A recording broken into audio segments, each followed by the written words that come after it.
first time that really led me to start thinking about sculpting was when I took a course with a friend of mine, Greg Wyatt, who's the sculptor in residence at the Cathedral St. John the Divine, and he was giving a course in mold making at Walden School in New York City, and I thought it would be fun and interesting just to take a course with him. But doing mold making is really kind of coming in the back door to the subject of sculpting. So the following summer, he gave me private instructions in a studio at the school, and that was the beginning. And then I studied with him at Riverside Church, figure modeling and clay, and slowly over the years I got bitten by the bug. Different things trigger off ideas, different forms in space, different shapes that I see around, going to dance concerts.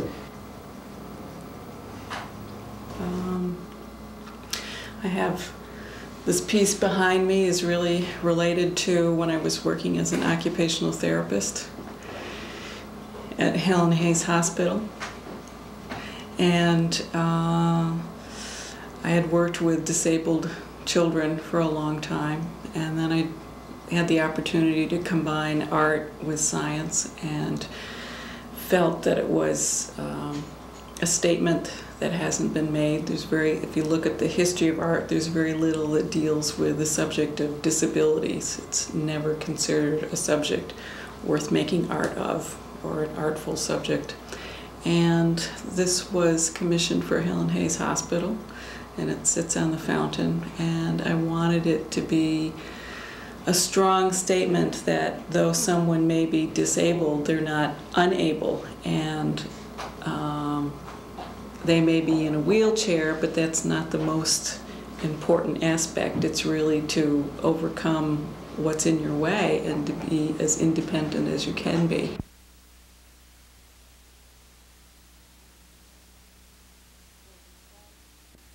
When you sell pieces, you have mixed feelings.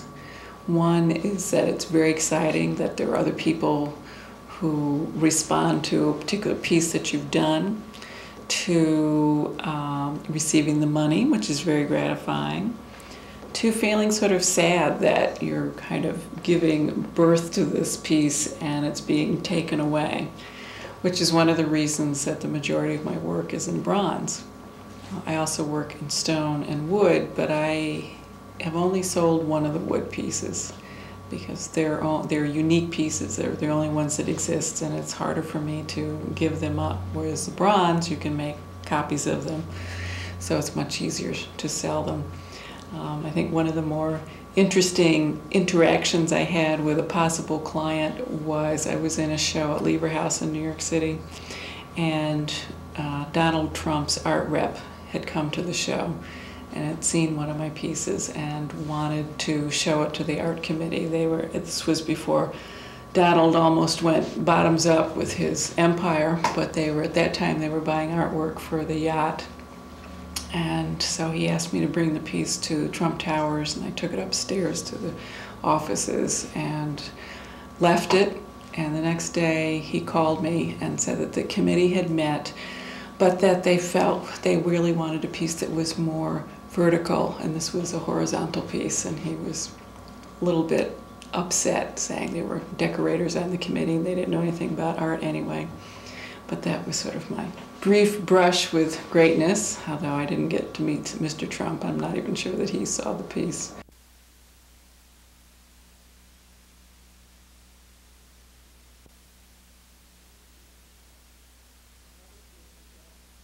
Another piece that I find very interesting, that I like a lot, is called Adolescence. It's also called Ages of Man, because when people look at it, they get different things out of it.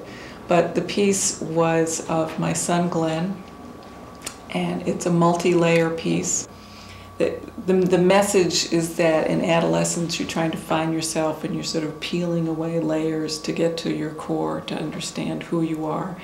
And that's what that piece means to me. Other people see it as I had said, its alternative name is Ages of Man, and they see it as peeling away or layers as you go through life. You start out with youth, you get to middle age, and then you get to old age.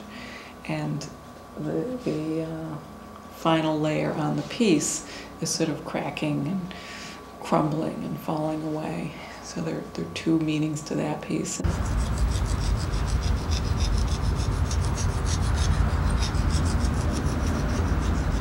I guess the final thing I can say is that art allows me to show part of myself to other people. That I tend not to talk a lot about my feelings. I will if people ask me.